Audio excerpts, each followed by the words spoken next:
I'll tell you an old-fashioned story that my grandfather used to relate, of a joiner and building contractor whose name it was Sam Oglethwaite.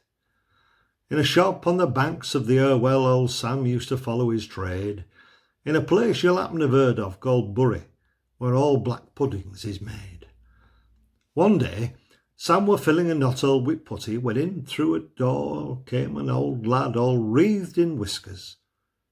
Old chap said, "Good morning, I'm Noah."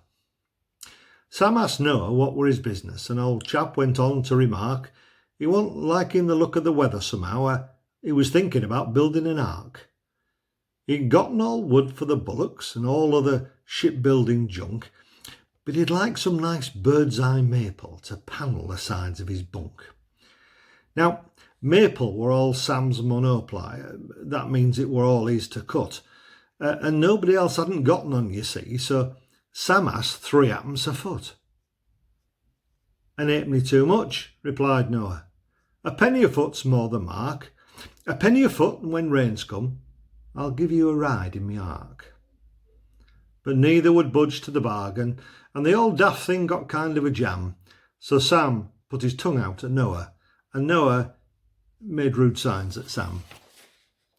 In wrath and ill feeling they parted, not knowing when they'd meet again, and Sam had forgotten all about it, till one day it started to rain.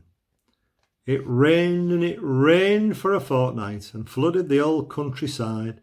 It rained and it kept on raining till Irwell were 40 miles wide.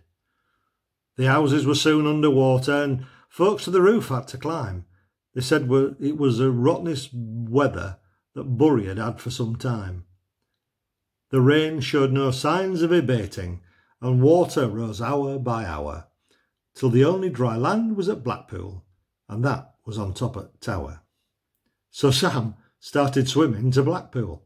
It took him best part of a week. His clothes were wet through when he got there, and his boots had started to leak. He stood to his watch chain in water, on Tower top just before dark, when who should come sailing towards him but Noah paddling his ark.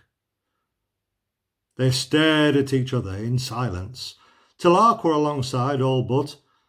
Then Noah said, "What price your maple?" And Sam answered, 3 a foot. Noah said, "Nay, I'll make thee an offer, the same as I did t'other day. A penny a foot and a free ride. Now, come on, lad, what do you say?" 3 a foot, came the answer.